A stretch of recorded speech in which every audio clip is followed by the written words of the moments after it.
서윤이라는 이름으로 살아가는 한유진의 세상은 조용하고 평화로웠으며 그리고 조금은 외로웠다.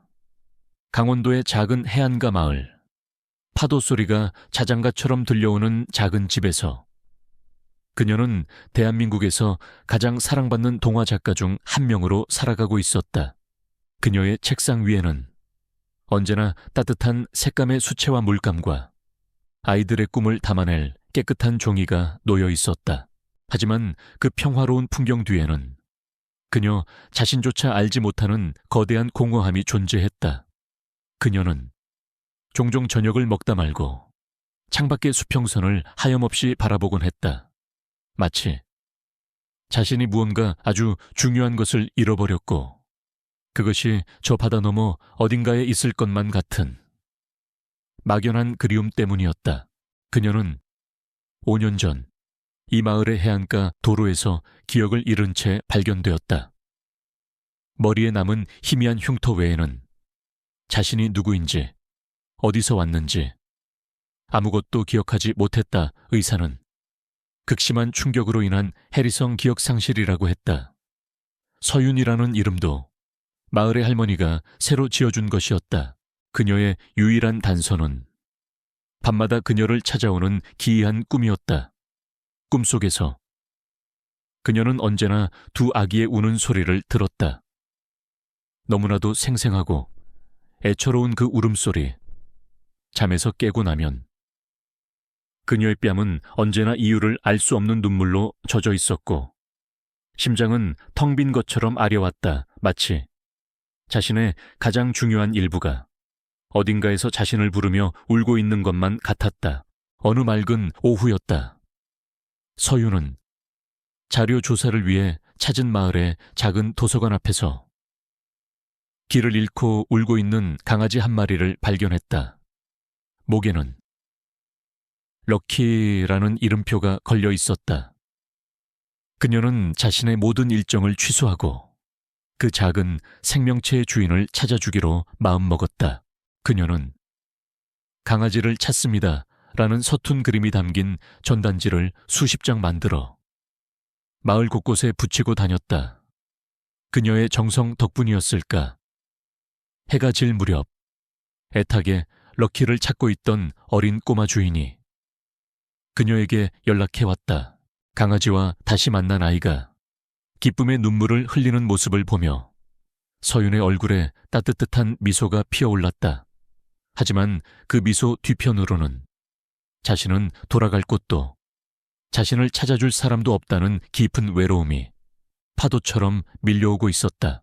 그녀의 인생을 뒤흔들 거대한 운명은 그녀의 다음 동화책 프로젝트에서부터 시작되었다. 그녀는 대도시의 아이들에 대한 이야기를 쓰기 위해 5년 만에 처음으로 서울로 향하기로 결심했다. 그녀는 알지 못했다. 그녀가 그토록 그리워하던 그녀의 잃어버린 조각들이 바로 그곳 서울에서 그녀를 기다리고 있다는 것을, 그리고 그 조각들이 그녀를 상상도 못할 만큼 거대하고 아프고 또한 눈부신 운명의 소용돌이 속으로 이끌게 될 것이라는 사실을. 같은 시각 서울, 대한민국에서 가장 높고 화려한 빌딩의 펜트하우스 그곳에는 세상 모든 것을 가졌지만 가장 중요한 것을 잃어버린 한 남자와 두 아이가 살고 있었다.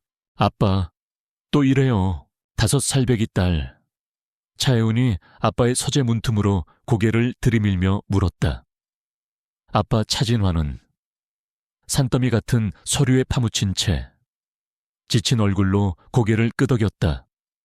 그의 쌍둥이 아들 차하주는 그런 아빠의 모습을 못마땅한 표정으로 쳐다보고 있었다.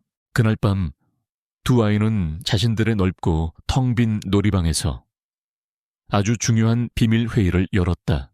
아빠는 엄마가 필요해. 동생 혜운이 슬픈 목소리로 말했다. 알아. 오빠 하준이. 아빠를 흉내낸 심각한 표정으로 대답했다. 아빠는 웃는 법을 잊어버렸어. 두 아이는 외로운 아빠를 위해 직접 엄마를 찾아주기로 결심했다. 아이들은 자신들을 예뻐하는 젊은 과외 선생님의 도움을 받아 짧은 동영상 하나를 찍었다. 저희 아빠의 아내를 구합니다. 영상 속에서 하준과 혜우는 또랑또랑한 목소리로 말했다. 저희 아빠는요, 조금 까칠하지만 아주 멋있어요. 재미있는 이야기를 잘해주고 따뜻하게 안아줄 수 있는 사람이면 좋겠어요. 아이들의 순수한 영상은 하룻밤 사이에 온라인 세상을 발칵 뒤집어 놓았다. 재벌 3세 쌍둥이의 엄마 찾기 프로젝트는 순식간에 가장 뜨거운 이슈가 되었고 수많은 사람들이 그들의 용기 있는 도전을 응원하기 시작했다. 며칠 후 동화책 프로젝트를 위해 서울에 올라온 서윤 한유진은 영감을 얻기 위해 여의도 공원을 찾았다. 그녀는 벤치에 앉아 평화로운 공원의 풍경을 스케치북에 담고 있었다. 바로 그때 그녀의 시선이 공원 한쪽에 앉아있는 작은 쌍둥이 남매에게 닿았다. 아이들은 자기들 앞에 서 있는 화려한 차림의 여자들을 마치 면접이라도 보듯 심각한 표정으로 쳐다보고 있었다. 여자들은 아이들에게 잘 보이려 애썼지만 아이들의 표정은 점점 더 실망감으로 어두워져 갔다. 서윤은 그 광경을 그저 지켜볼 수만은 없었다. 그녀는 아이들의 슬픈 얼굴에서 자신도 모르게 가슴 아픈 동질감을 느꼈다. 그녀는 아이들에게로 다가갔다. 꼬마 친구들, 안녕. 그녀가 부드러운 목소리로 말을 걸었다. 혹시 무지개를 잃어버렸니? 그녀의 엉뚱한 질문에 아이들의 동그란 눈이 그녀를 향했다. 그 순간 세 사람 사이에는 설명할 수 없는 기묘한 기류가 흘렀다. 아이들은 처음 보는 그녀에게서 이상할 정도로 편안하고 익숙한 느낌을 받았다. 서윤 역시 아이들을 보는 순간 꿈속에서 들려오던 그 애처로운 울음소리가 마치 이 아이들의 것이었던 것처럼 가슴 한구석이 아릿하게 저려왔다. 아이들의 시무룩한 얼굴을 본 그녀는 그들을 웃게 해주고 싶었다. 그녀는 그 자리에 즉석에서 재미있는 이야기를 만들어 들려주기 시작했다. 엄마 햇님을 잃어버리고 서로를 의지하며 엄마를 찾아 나서는 아기 별 남매에 대한 이야기였다. 아이들은 순식간에 그녀의 이야기에 매료되었다. 그들의 얼굴에서 실망감은 사라지고 순수한 호기심과 웃음꽃이 피어올랐다.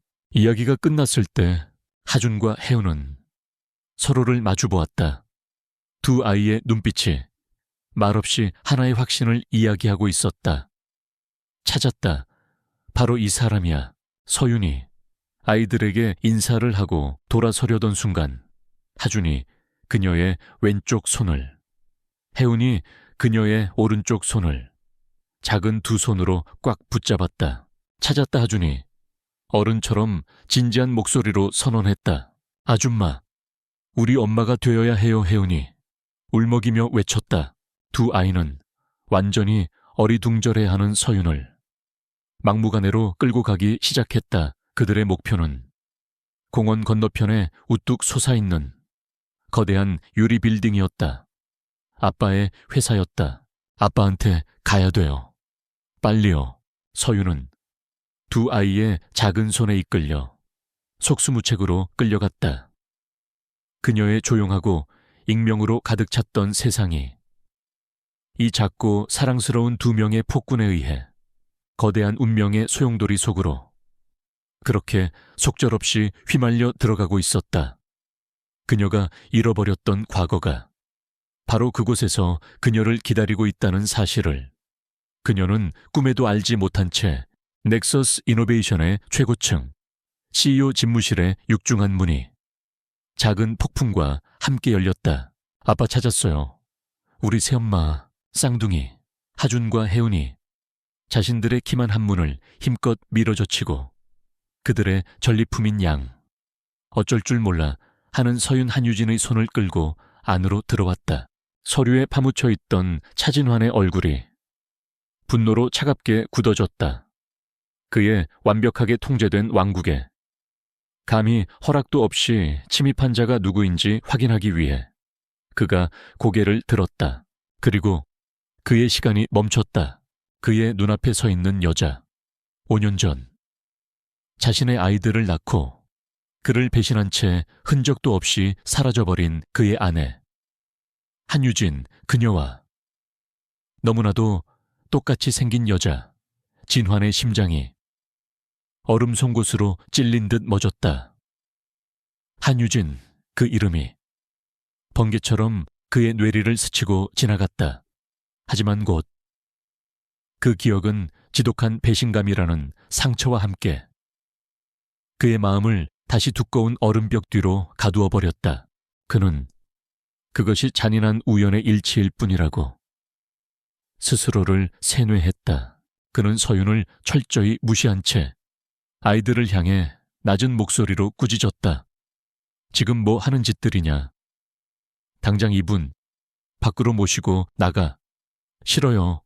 이 아줌마가 우리 엄마가 될 거예요. 혜은이 울먹이며 외쳤다. 맞아요. 세상에서 제일 재미있는 이야기를 해줬단 말이에요, 하준이. 아빠의 권위에 맞서며 엄마가 될 사람을 변호했다. 이 모든 소동을 끝내기 위해 진화는 가장 빠르고 효율적인 방법을 택했다. 그는 지갑에서 수표책을 꺼내 서윤을 향해 차가운 목소리로 말했다. 아이들의 철없는 장난에 얼마를 원하십니까? 금액을 부르시죠. 그리고 다시는 내 아이들 앞에 나타나지 마십시오. 그의 오만하고 모욕적인 태도에 서윤의 얼굴에 당혹감이 서렸다. 그녀의 안에 있던 자존심이 고개를 들었다. 돈은 필요 없습니다. 그녀의 목소리는 작았지만 단단했다. 아이들의 행동에 대해서는 제가 대신 사과드리죠. 실례했습니다. 그녀는 아이들에게 미안한 미소를 지어 보이고는 뒤돌아서려 했다. 그녀가 돈을 거절한 것은 진환에게는 예상 밖의 일이었다. 바로 그때였다. 그녀가 돌아서는 순간 그녀의 시선이 진환의 책상 옆에 놓인 거대한 스크린에 닿았다. 스크린에는 넥서스 이노베이션에서 새로 개발 중인 어린이 교육용 앱의 화려한 설계도가 떠 있었다. 그녀의 입에서 자신도 모르는 사이 한마디가 튀어나왔다. 그건 실패할 거예요. 뭐라고 했소? 진환의 눈이 맹수처럼 날카롭게 그녀를 향했다. 그녀는 동화 작가로서 그리고 아이들의 마음을 누구보다 잘 이해하는 사람으로서 그 설계도의 치명적인 단점을 본능적으로 파악했다. 보상 체계가 학습 경로의 맨 마지막에 있잖아요. 그녀는 스크린을 가리키며 말했다. 아이들의 집중력은 어른들이 생각하는 것보다 훨씬 짧아요. 중간중간에 작고 즉각적인 보상을 여기와 여기에 배치해야 해요. 그렇지 않으면 아이들은 최종 목표에 도달하기도 전에 흥미를 잃고 앱을 떠나버릴 거라고요. 아이들을 위한 사용자 동선으로는 완전히 잘못된 설계예요. 그녀의 말에 진환과 그의 곁에 서 있던 비서의 얼굴이 그 자리에 얼어붙었다.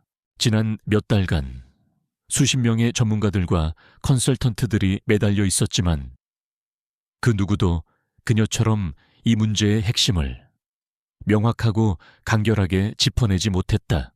아, 여자 대체 누구지? 진환의 머릿속이 혼란으로 가득 찼다. 그녀는 그저 과거의 망령과 닮은 예쁜 얼굴의 여자가 아니었다.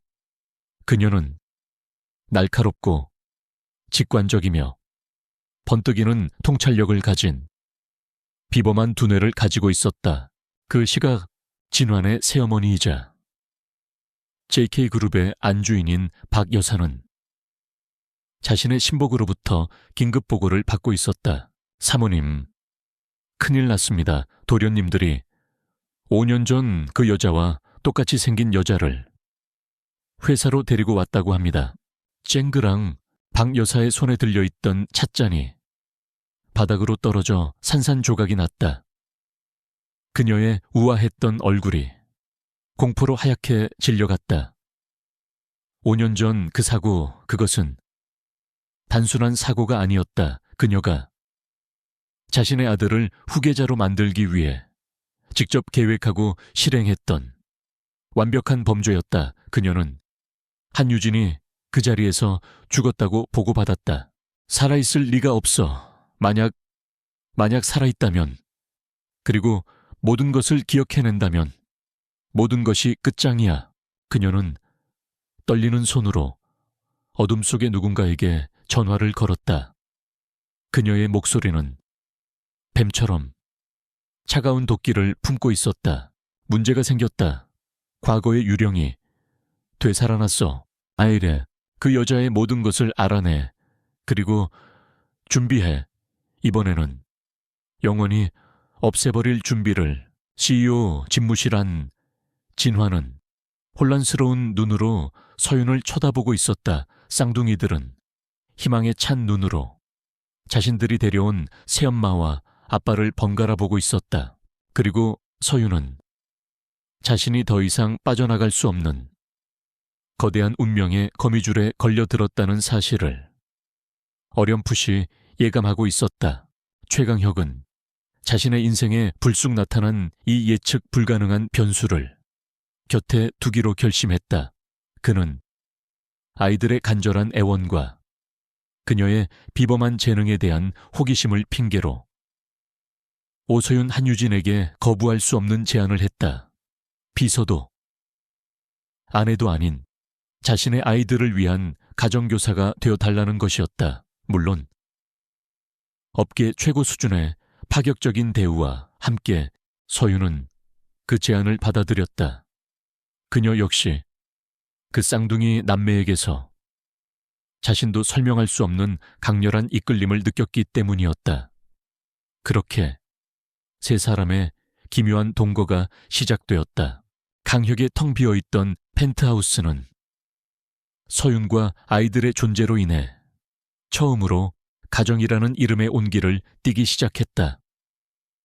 그녀는 아이들에게 직접 동화책을 만들어 읽어주었고 함께 그림을 그렸으며 맛있는 간식을 만들어 주었다. 아이들의 웃음소리가 집안을 가득 채우기 시작했다. 하지만 아이들과 가까워질수록 서윤의 머릿속에서는 설명할 수 없는 혼란스러운 기억의 파편들이 떠오르기 시작했다. 아이들에게서 나는 희미한 베이비 파우더 냄새를 맡았을 때 그녀는 아주 잠시 병원의 소독약 냄새와 두 아기의 울음소리를 떠올리며 현기증을 느꼈다. 아이들을 잠재우기 위해 자신도 모르게 흥얼거린 자장가는 너무나도 익숙해서 오히려 섬뜩할 정도였다. 그녀는 자신이 잃어버린 과거의 거대한 조각들이 바로 이 아이들과 연결되어 있을지도 모른다는 막연한 불안감과 두려움에 휩싸였다. 강혁은 그 모든 변화를 안전한 거리 밖에서 묵묵히 지켜보고 있었다. 그는 자신의 아이들이 그렇게 행복해하는 모습을 지난 5년간 단 한 번도 본 적이 없었다. 서윤이라는 여자가 가진 따뜻하고 신비한 힘에 그의 얼어붙었던 마음이 속수무책으로 녹아내리고 있었다. 하지만 동시에 5년 전 아내의 배신이 남긴 깊은 상처가 그가 그녀에게 완전히 마음을 여는 것을 가로막고 있었다. 그의 마음이 혼란의 소용돌이에 휩싸여 있을 때 그의 새어머니 박 여사에게서 전화가 걸려왔다. 그녀는 새로운 가정교사와 손주들과 더 가까워지고 싶다는 위선적인 이유를 대며 그들 모두를 주말에 자신들의 한적한 시골 별장으로 초대했다. 강혁은 내키지 않았지만 새어머니의 공식적인 초대를 거절할 명분이 없었다. 그는 결국 그 초대를 받아들였다. 그 별장이 5년 전 한유진이 사고를 당했던 바로 그 장소라는 사실을 그는 까맣게 잊고 있었다. 별장에 도착한 순간 서윤은 온몸을 덮쳐오는 기시감 지식간 데자뷰에 몸을 떨었다. 아름다운 풍경, 하지만 모든 것이 낯설지가 않았다. 별장으로 들어오는 구불구불한 산길, 정원에 심어진 거대한 자작나무, 그리고 별채의 창문 모양까지 마치 아주 오래전 꿈속에서 와본 적이 있는 곳 같았다. 여기서 무언가 끔찍한 일이 있었어. 그녀의 본능이 소리 없이 경고하고 있었다. 박 여사는 세상에서 가장 인자한 할머니인 양, 그들을 반갑게 맞이했다. 하지만 전지적 시점의 카메라는 서윤과 아이들을 바라보는 그녀의 눈빛 가장 깊은 곳에 숨겨진 차가운 사리를 포착했다. 그날 밤 모두가 잠든 사이 검은 그림자 하나가 별장에 차고 안으로 스며들었다. 그림자는 다음날 서윤이 아이들을 태우고 나갈 SUV 차량의 브레이크 라인을 날카로운 도구로 아주 교묘하게 끊어놓았다. 다음날 아침이 밝았다. 박 여사는 근처의 유명한 목장에서 아이들을 위한 승마 체험 행사가 열린다며 서윤에게 아이들을 데리고 다녀오라고 제안했다. 나는 우리 강혁이랑 오붓하게 차나 한잔 해야겠구나. 너희들끼리 즐거운 시간을 보내고 오렴. 그녀는 세상에서 가장 다정한 미소를 지으며 서윤에게 조작된 자동차 키를 건넸다. 서윤은 어젯밤부터 계속되던 불길한 예감에 잠시 망설였다. 하지만 신이 나서 방방 뛰는 아이들의 순수한 얼굴을 보자 차마 거절할 수가 없었다. 그녀는 뒷좌석에 아이들의 안전벨트를 꼼꼼하게 채워주었다. 즐겁게 제잘거리는 아이들의 목소리가 차 안을 가득 채웠다. 그녀는 운전석에 앉아 심호흡을 한번 하고 시동을 걸었다. 자동차는 별장에서 이어지는 가파르고 구불구불한 산길을 따라 천천히 내려가기 시작했다. 독자는 그리고 작가는 알고 있었다. 저 자동차의 브레이크는 이미 존재하지 않는다는 사실을. 그녀의 차가 첫 번째 급커브길에 막 접어드는 순간 운명의 시계가 다시 5년 전 그날의 비극을 향해 잔인하게 움직이기 시작했다. 자동차는 가파른 산길을 따라 죽음을 향해 질주하기 시작했다.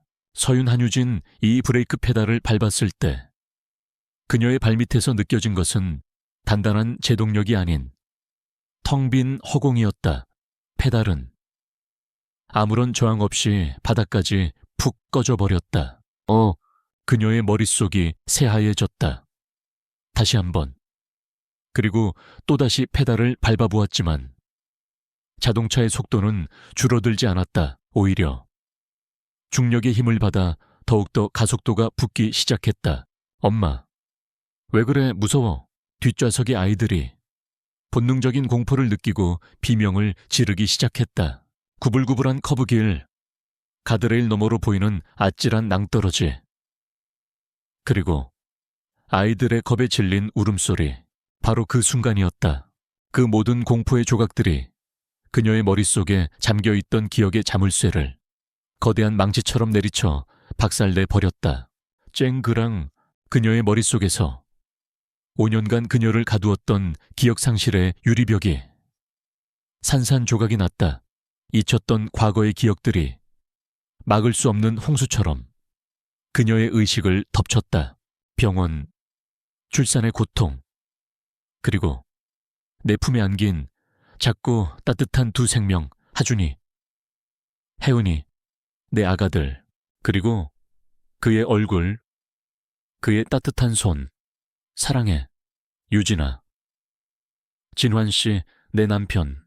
그리고 바로 이 길, 빗길 속에서 우리를 향해 미친 듯이 돌진해오던 검은색 트럭 운전석에서 차가운 미소를 짓고 있던 새어머니의 얼굴. 과거와 현재가 지옥 같은 충돌을 일으켰다. 그녀의 눈에서 뜨거운 눈물이 쏟아져 내렸다. 어리숙한 동화 작가 서윤은 그 순간 죽었다. 그리고 자신의 아이들을 지키기 위해 지옥에서라도 기어 돌아올 강인한 어머니 한유진이 다시 태어났다.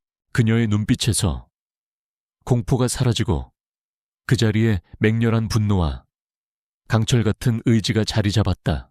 그녀의 아버지는 무명이었지만 대한민국 최고의 스턴트 드라이버였다. 그녀는 어린 시절 아버지의 어깨너머로 죽음의 문턱에서 살아남는 법을 배웠다. 그녀의 몸이 잊고 있던 그 모든 기술들을 본능적으로 기억해냈다. 하준아, 혜훈아 꽉 잡아. 그녀는 비명 대신 단호한 명령을 외쳤다. 그녀는 더 이상 브레이크에 의존하지 않았다. 그녀는 기어를 수동으로 낮추어 엔진의 힘으로 속도를 줄이는 동시에 핸들을 격렬하게 꺾었다. 끽! 자동차가 드리프트 하듯 옆으로 미끄러지며 산 안쪽의 암벽에 차체를 마찰시키기 시작했다. 불꽃이 튀고 쇠가 갈리는 끔찍한 소음이 산길을 울렸다. 그것은 자살 행위나 다름없는 그러나 유일한 희망인 통제된 충돌이었다. 마침내 거대한 충격과 함께 자동차는 낭떠러지 불과 몇 인치 앞에서 연기를 뿜으며 멈춰 섰다. 모든 것이 멈췄다. 아이들의 울음소리만이 고요해진 차 안을 채웠다. 유진은 떨리는 손으로 안전벨트를 풀고 뒷좌석의 아이들을 확인했다. 아이들은 겁에 질려 있었지만 다행히 다친 곳은 없어 보였다.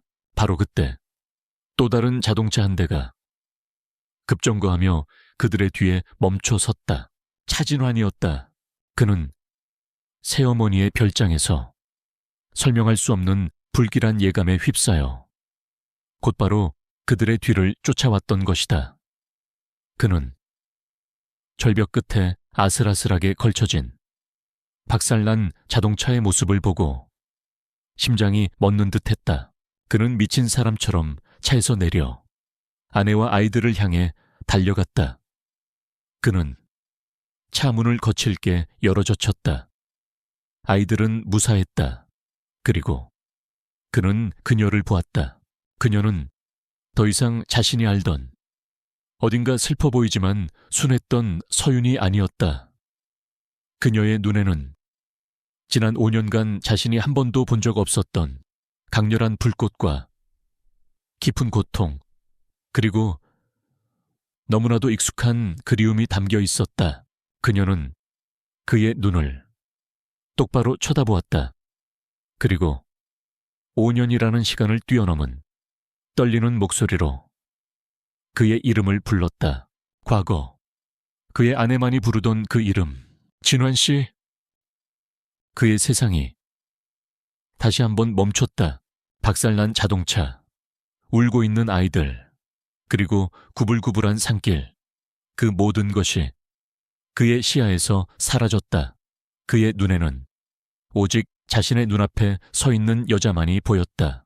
자신을 버렸다고 믿었던, 그래서 평생을 증오하고 그리워했던 아내, 그녀가 돌아왔다. 별장으로 돌아온 후 최강혁의 세상은 다시 한번 무너져 내렸다. 하지만 이번에는 배신감 때문이 아니었다. 지난 5년간 자신의 아내가 겪었을 끔찍한 고통과 그것도 모른 채 그녀를 원망하고 낯선 사람처럼 대했던 자기 자신에 대한 지독한 죄책감 때문이었다. 새어머니에 대한 심판은 신속하게 이루어졌다. 강혁의 충직한 비서는 이미 박살난 자동차의 블랙박스를 회수해 경찰에 넘긴 후였다. 그 안에는 브레이크가 작동하지 않는다는 유진의 비명과 충돌 직전의 모든 상황이 고스란히 담겨 있었다. 그리고 5년 만에 모든 기억을 되찾은 한유진의 증언은 그 어떤 증거보다도 강력했다. 기억나요? 별장의 거실, 모두가 모인 앞에서 유진은 자신의 새어머니를 똑바로 쳐다보며 말했다. 그녀의 목소리는 떨리고 있었지만 그 눈빛은 흔들림이 없었다. 5년 전 바로 저 도로에서 나를 벼랑 끝으로 밀어냈던 건 바로 당신이었어요. 박 여사의 얼굴이 공포로 하얗게 질려갔다. 그녀가 발악하듯 모든 것을 부인하던 바로 그때 별장 밖으로 경찰차의 사이렌 소리가 울려 퍼지며 그녀의 길었던 악행의 마침표를 찍었다. 유진이 가족을 버리고 도망쳤다는 끔찍한 거짓말의 성은 그렇게 완전히 무너져 내렸다. 경찰이 떠나고 별장에는 무거운 침묵만이 남았다. 아이들은 충격적인 상황에 놀라 유모의 방에서 잠들어 있었다. 거실에는 진환과 유진 단둘만이 남아 있었다. 마침내 진환이 무너져 내렸다. 그는 그녀의 앞에 무릎을 꿇었다. 그의 커다란 몸이 어린아이처럼 가늘게 떨리고 있었다. 유진아, 한유진. 그는 지난 5년간 단 한 번도 부르지 못했던 아내의 이름을 울먹이며 불렀다. 내가 잘못했어. 당신을 믿지 못해서, 당신을 원망해서, 당신을 그렇게 차갑게 대해서 정말 미안해. 제발 나를 용서해줘. 자랑스러웠던 CEO의 모습은 온데간데 없었다. 그곳에는 자신의 어리석음과 아내의 고통 앞에서 완전히 부서져 내린 한 남자만이 남아있었다. 유진은 그런 그를 따뜻하게 안아주었다. 그녀 역시 눈물을 흘리고 있었다. 그녀는 그가 지난 5년간 겪었을 지옥을 이제는 이해할 수 있었다. 아내에게 버림받았다는 배신감 속에서 홀로 두 아이를 키워야 했던 그의 고독과 아픔을 아니에요. 그녀가 그의 등을 토닥이며 속삭였다. 당신 탓이 아니에요. 우리 둘 다 아주 길고 끔찍한 악몽을 꾸었던 거예요. 두 사람은 잃어버렸던 5년이라는 시간의 무게를 서로의 눈물과 천으로 나누며 한참 동안 그렇게 서로를 부둥켜 안고 울었다. 그들의 재회는 단순히 기쁜 것이 아니었다. 그것은 서로의 가장 깊은 상처를 확인하고 보듬어주고 그럼으로써 비로소 함께 앞으로 나아갈 수 있게 되는 고통스럽지만 신성한 의식과도 같았다.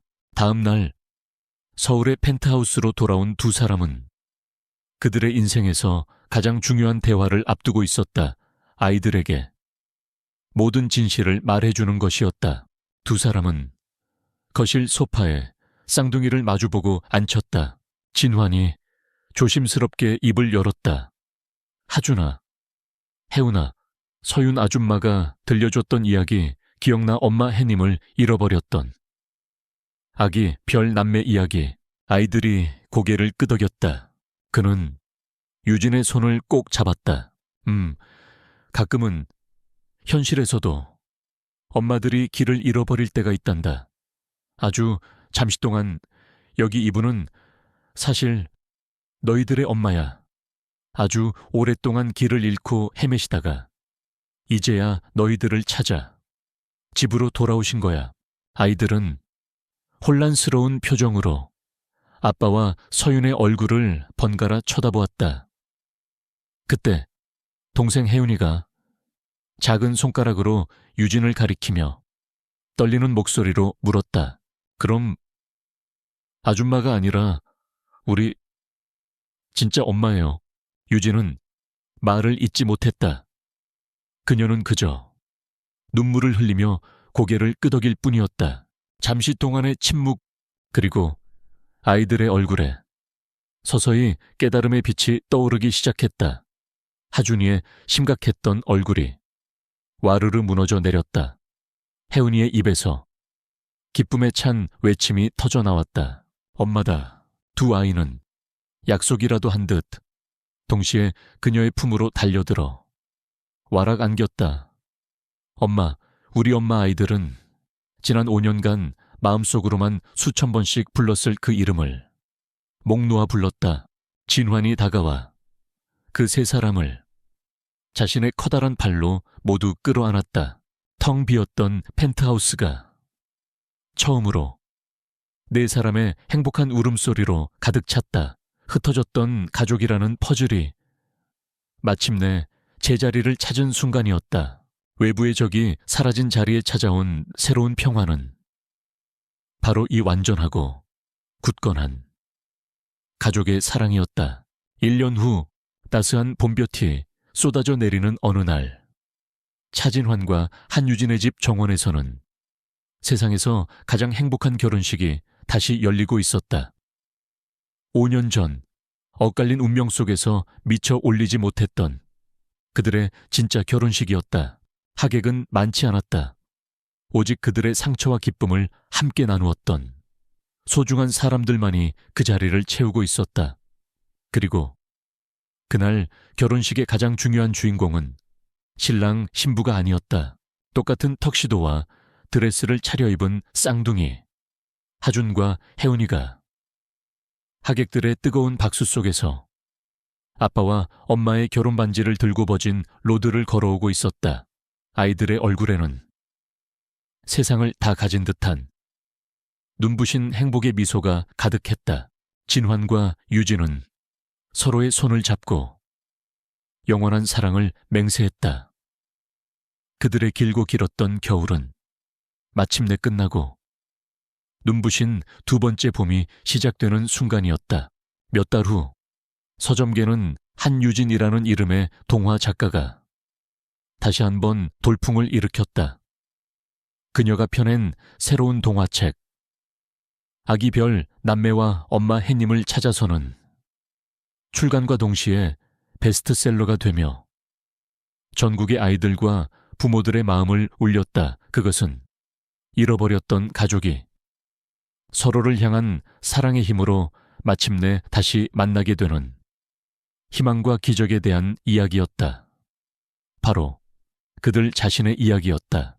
유진은 기자회견을 통해 책의 모든 수익금을 별빛 재단에 기부하겠다고 발표했다. 그녀와 진환이 함께 설립한 재단은 과거의 그녀처럼 사고로 인한 트라우마와 기억 상실로 고통받는 사람들을 돕기 위해 만들어졌다. 그녀는 자신의 아픔을 이제는 다른 이들의 상처를 치유하는 빛으로 사용하고 있었다. 그날 밤 이제는 네 사람의 온기로 가득 찬 따뜻하고 아늑한 그들의 집 쌍둥이의 침실에는 부드러운 수면 등 불빛이 감돌고 있었다. 아이들은 나란히 침대에 누워 아빠가 읽어주는 잠자리 동화에 귀를 기울이고 있었다. 진환의 무릎 위에는 이제는 너덜너덜해질 정도로 아이들의 손때가 묻은 바로 그 책, 아기 별 남매와 엄마 해님을 찾아서가 펼쳐져 있었다. 유진은 침실 문에 기댄 채 세상에서 가장 사랑스러운 그 광경을 가슴 벅찬 미소로 바라보고 있었다. 진환이 책의 마지막 페이지를 읽어 내려갔다. 그리하여 아기 별 남매와 엄마 해님은 든든한 아빠 산과 함께 다시는 헤어지지 않고 따뜻한 동굴집에서 영원히 행복하게 살았답니다. 그는 책의 마지막 장을 덮었다. 마지막 페이지에는 커다란 아빠 곰과 따뜻한 엄마 곰, 그리고 두 마리의 아기 곰이 밤하늘의 별들 아래서 서로를 꼭 껴안고 있는 행복한 가족의 그림이 그려져 있었다. 우리랑 똑같다. 잠이 든 줄 알았던 딸 혜은이가 잠결에 속삭였다. 진환은 잠든 아이들의 머리 위로 아내 유진과 시선을 마주했다. 두 사람의 눈빛 속에는 수만 가지의 말이 그 어떤 언어보다도 깊고 따뜻하게 흐르고 있었다. 그는 조용히 일어나 아내에게로 다가갔다. 유진은 그의 품에 자연스럽게 안겼다. 두 사람은 잠든 아이들에게 다가가 이마에 부드럽게 입을 맞추었다. 아빠, 엄마, 그리고 쌍둥이 남매. 그 순간 네 사람은 동화책의 마지막 페이지에 그려진 그 어떤 그림보다도 더 완벽하고 행복한 그림이 되어 있었다. 그들의 길고 아팠던 이야기는 이제 끝이 났다. 텅 비었던 자리는 사랑으로 가득 채워졌다. 잃어버렸던 엄마는 집을 찾았고 외로웠던 아빠는 마음을 찾았으며 아이들은 완전한 가족을 되찾았다. 침실의 부드러운 불빛 아래 네 사람의 그림자가 하나의 완전한 형태로 고요하게 빛나고 있었다. 이야기꾼, 이야기쿤의 마지막 인사. 이야기는 여기서 막을 내립니다. 차진환과 한유진, 그리고 사랑스러운 쌍둥이에 찢어졌던 가족이 다시 하나가 되는 감동적인 여정을 함께해 주신 여러분께 깊은 감사를 드립니다. 그들의 이야기가 여러분의 마음에 어떤 시련과 오해 속에서도 가족이라는 이름의 사랑은 결국 서로를 다시 찾아낸다는 따뜻한 믿음을 전해주었기를 바랍니다. 만약 이 이야기가 마음에 드셨다면 채널 구독과 좋아요, 그리고 알림 설정까지 부탁드립니다. 여러분의 응원은 저에게 더 좋은 이야기를 만들 수 있는 가장 큰 힘이 됩니다. 다음에는 더욱 흥미진진하고 감동적인 이야기로 다시 찾아뵙겠습니다. 감사합니다.